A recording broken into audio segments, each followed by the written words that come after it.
nababalaghang kwento ni Binibining Imahinasyon. Akin pong hinihiling na mag-like, share, and subscribe na po kayo dito sa aking channel. And please, don't skip the ads.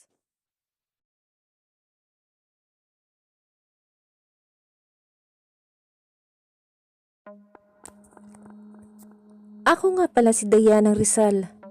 Ang kwentong aking isasalaysay sa inyo, ang aking totoong buhay, kung saan nakasalalay ang relasyon naming mag-asawa dahil sa isang iglap ay nawala ang pagmamahal nito sa akin dahil sa gayuma. Nung ikakasal na kami ni Edward ay puno kami ng pangarap sa buhay. Nabubuo kami ng masayang pamilya at maginhawa. Yung hindi man kami yumaman pero masaya at kontento na kahit maliit lang na bahay. Magsisikap kaming magkanegosyo na kahit maliit lang muna. Lumipas ang ilang buwan at araw na kapag pagod ako ay nariyan ang aking asawa na umaalalay sa akin. Na kahit pagod ito ay nakukuha pa nitong masahihin ako. Sa pagkatapos noon ay ipaghahain ako nito ng pagkain. Kaya naman ay sobrang napamahal na talaga ako sa asawa ko at iniisip ko na hindi ito titingin pa sa ibang babae kasi sa sobrang mahal niya ako. Sa katunayan nga, na isang beses nakita ko ang asawa ko na tila nagsiselos sa tuwing may mapapatingin sa aking lalaki. Napapatikom ang kamay nito, napapasimangot pa. Kaya naman ay pagkaminsan ay di ko na rin alam ang mararamdaman ko kung ako ba ay matatawa o magagalit dahil sa wala namang basihan na pagsiselos nito. Hindi naman nga ako kumakausap ng mga nakakatingin sa akin. Minsan pa nga kahit mga babae at matanda ay napagseselosan niya. Ang gusto ng aking asawa ay sa kanya lang ang aking focus. Yung tipong sa kanya lang ako titingin. Siya lang lagi ang aking kakausapin. Akala ko magbabago na ang ganong asal niya dahil magkakaanak na kami. Pero lalo pa pala itong lumala dahil sa ang gusto niya ay wala akong titingnan na lalaki sa aking paligid. Hindi na ako natatawa noong panahon na iyon, bagkus ay nagagalit na ako sa tuwing pagbibintangan niya ako na may gusto din daw ako sa mga pinagseselosan niya. Lalo na nung ako ay nagtatrabaho na. Pati mga katrabaho ko ay pinagseselosan. Makatabi ko lang sila ay nagagalit na siya. Wala na kaming araw na hindi nag-aaway hanggang sa natagpuan ko na lang ang sarili kong hindi na ako masaya sa sitwasyon at sa kasiselos ng aking asawa. Nasasakal na ako sa relasyon namin na lalo pa akong nawalang gana. Kahit na magkaanak na kami ay ganoon pa rin siya kung magselos. Mukhang nadagdagan pa nga. Ang kagandahan lang sa kanya ay hindi siya nananakit kapag nagsiselos. Yun lang, yung naririndi ka na lang sa pagsasalita niya ng kung ano-ano. Ko na pamimintang na hindi ko naman ginagawa kahit kailan. Dahil sa ganun palagi ay minsan naglalayas na ako. Pumupunta ako sa aking ina. Hila-hila ang aming anak. Hindi para magsumbong, kundi para makahinga ang aking katawan at isip na tila napapagod na nakasama ang asawa ko. Pero susunod naman siya sa akin sa bahay ng aking ina para suyuin ako at magkabati. At sasama na naman ulit ako sa kanya dahil gusto ko rin na maayos ang pamilya namin. Inaalagaan ko naman siya. Pag kami ang nagkakasama, yung pagsiselos lang talaga niyang hindi ko kinakaya. Isang araw na naghanda na ako ng hapunan ng aking asawa. Nagtaka ako. Dahil sa oras na uwian nito ay umuwi naman siya agad. Pero nung araw na iyon, ang aking asawa ay hindi umuwi. Makalipas ng 2 oras, saka lang siya dumating. Doon ay nagsimula na akong magtaka at mangamba dahil hindi naman ito ganoon. Minsan pa nga ay sinasabi nitong dinadalasan niya ang pag-uwi upang makita niya agad ako. Nang humakbang na ako patungo sa aming silid upang doon na lamang hintayin ang aking asawa, na naman dali-dali ko itong binuksan dahil alam ko ang asawa ko na iyon. Nang bumugad nga sa akin ang mukha ng asawa ko na nakatitig ito, nagpasensya sa akin dahil alam daw niyang nag-iintay ako ng matagal. Umuna na ito sa lamesa at sinundukan na ako nito ng pagkain, na habang ginagawa iyon ng asawa ko ay nakatitig lang ito sa akin. Tinitigan ko ang mukha nito. Inisip na kung bakit tila kakaiba ang ngiti nito sa kanyang mga labi. Ngunit hindi ko na pinuna pa ang aking asawa. Bagkus ay kumain na lang kaming dalawa nang walang imikan. Kinabukasan ay parehas na kaming gumayak papuntang trabaho, kumain ng agahan, at maya-maya isabay na kaming umalis. Inatid ako nito angkas sa aming motor na naipundar sa aking trabaho. Nakapagbababa ako sa motor ay nariyan nakakantsawan ako ng mga kasamahan ko dahil sa napaka-sweet daw ng asawa ko sa akin. Nasa ganun akong pagngiti sa asar ng kasamahan ko nang mapalingon ako sa isa kong kasamahan na babae na nakasimangot ito sa kanya nakita sa amin ng asawa ko. At nang papaalis na ang asawa ko ay nasulyapang ko ulit itong nakatingin papalayo at nakangiti na. Na ako naman ay nagtaka kung bakit ganoon na lang ang kutob ko na may gusto ito sa aking asawa. Gayunpaman ay hindi ko na ito inintindi pa dahil inisip ko ang aking mga tatrabahuin sa araw na iyon. Mas maaga akong umuwi sa aking asawa pagdating ng hapon dahil malayo pa ang work nito kaysa sa akin. Naman ay mag-isa na lang akong umuwi sa bahay. Naglakad na ako sa harap ng kalsada ng aming pinagtatrabahuan nang mapansin ko ang isa kong kasamahan na nakatayo sa bandang likuran ko. Yun yung kasamang kinukutuban ako na may gusto sa asawa ko. Hindi ko na ito pinansin pa dahil paparating na ang jeep na aking sasakyan pa uwi. Na habang papalayo ng papalayo ang sasakyan ay napansin kong tumitingin ito sa akin na may hawak na pulang panyo, pero hindi ko na yun inintindi pa. Tumingin na ako sa unahan ng aming sasakyan hanggang sa nakauwi na ako ng bahay. Nagluto na ako upang pagdating ng asawa ko ay makakain na kami. Lumipas ang 1 oras ngunit wala pa rin akong asawang nakikita.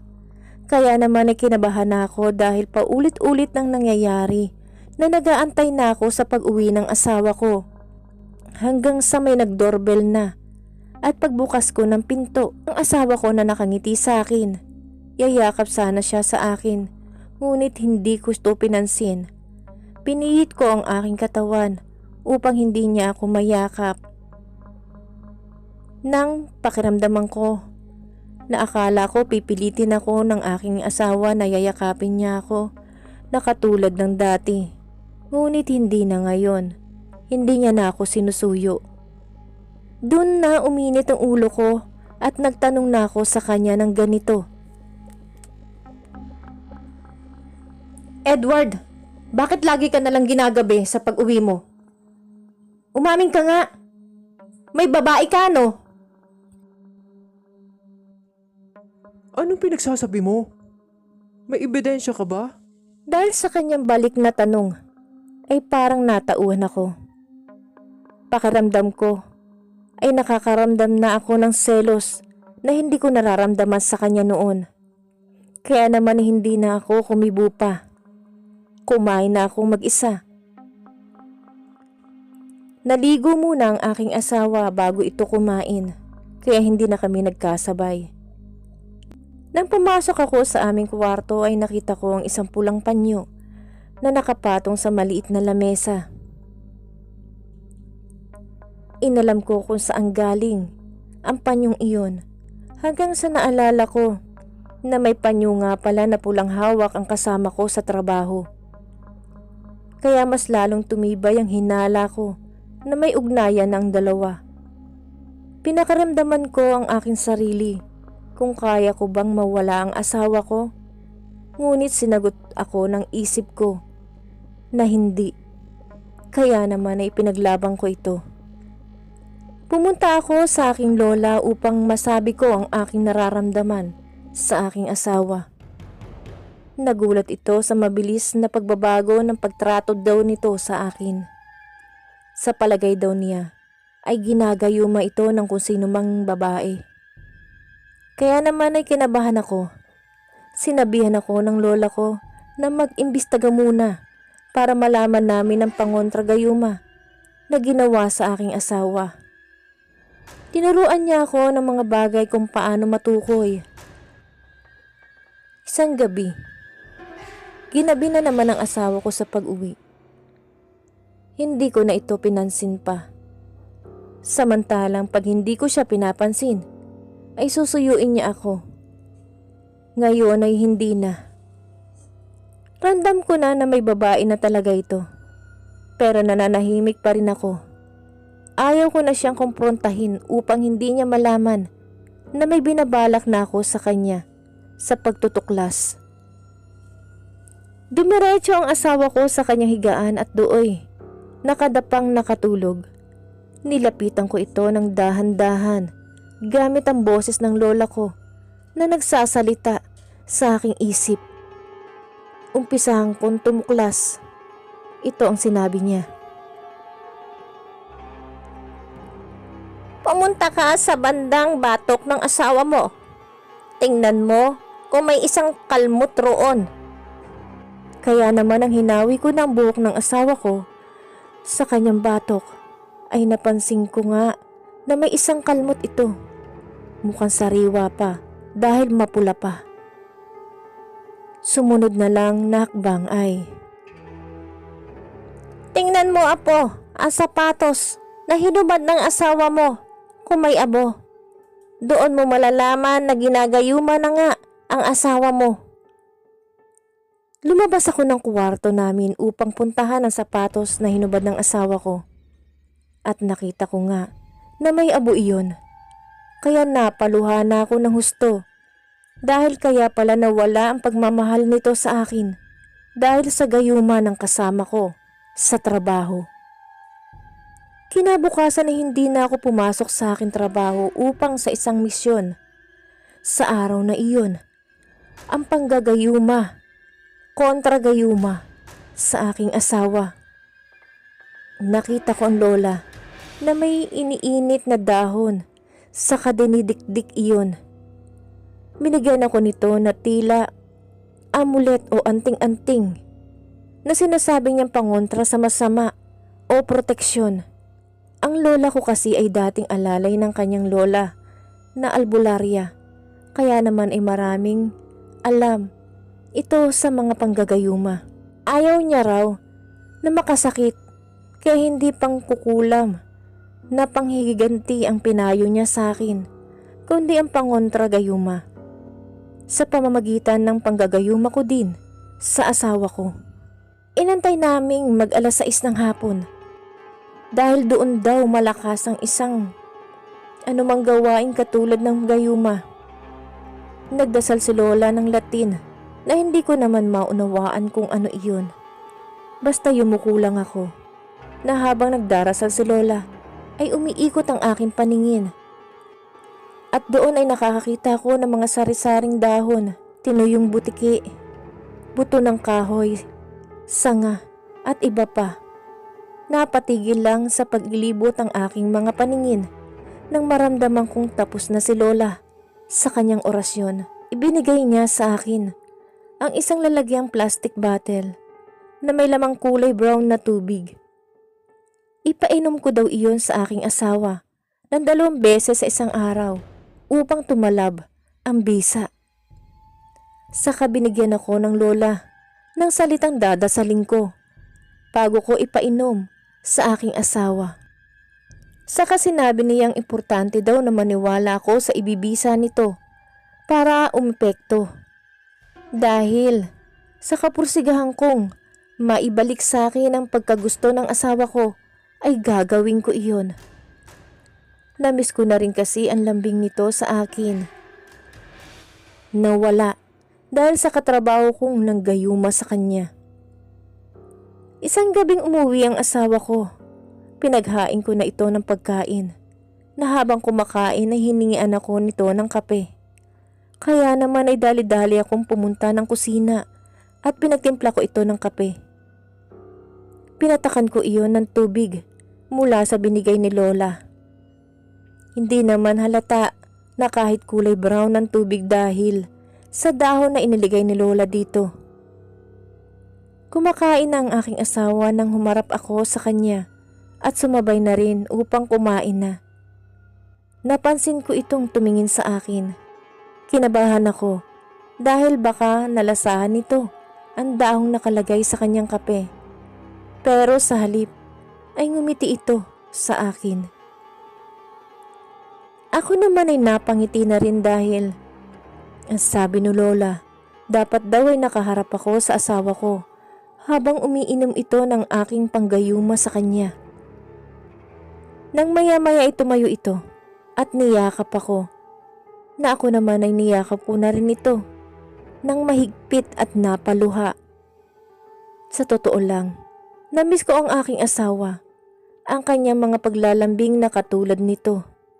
Ako siguro ang may kasalanan kaya ang pag-ibig ng asawa ko ay humina at nawala sa akin dahil di ko ito tinugunan at pinahalagahan, galit at inis kasi ang pinairal ko nung siya ay nagsiselos at naglalambing sa akin. Narinig ko pa sa diwa ko ang sabi ni Lola. Ang pag-ibig ay mahiwaga. Walang kung sino man ang makakapagwakas nito, kundi ang kamatayan lang. Habang nariyan iyan ay pagyamanin mo at alagaan. Dahil oras na mawala ito, wala ka nang magagawa, kundi ang palayain siya. Dahil hindi na tunay ang pag-ibig, kung isa o ikaw na lang ang nakakaramdam nito. Dapat kayong dalawa. Sabi pa ni Lola, maagapan ko pa raw ang pangyayaring mawala ang bisa ng gayuma ng asawa ko sa iba. Basta't kikilos ako ng maaga. Kinabukasan, niyaya kong magsimba kami ng asawa ko upang mabasbasan ulit ng Panginoon ang aming pagsasama. Ituloy ko lang daw, sabi ni Lola, ang panggagayuma sa asawa ko ng 1 linggo. Kaya pagpapainumin ko ang asawa ko ng kape ay umaga at gabi upang bumisa ito sa kanya. Sa tulong na dasal na binigay ni Lola. Sa ngayon ay naging masaya na kaming mag-anak. Ramdam ko na bumalik na ang pagmamahal sa akin ng asawa ko, pati sa aming anak. Siya nga pala, lumipat na rin ako ng trabaho dahil sabi ni Lola ay mas bibisa ang gayuma kung hindi na makikita pa ng taong nanggayuma sa kanya. Luminaw na sa akin na hindi pala pagsiselos ang pinaparamdam sa akin ng asawa ko noon, kundi ang naghahangad lang siya nang bigyan ko rin siya ng atensyon at pagmamahal na nalimutan ko na. Wakas.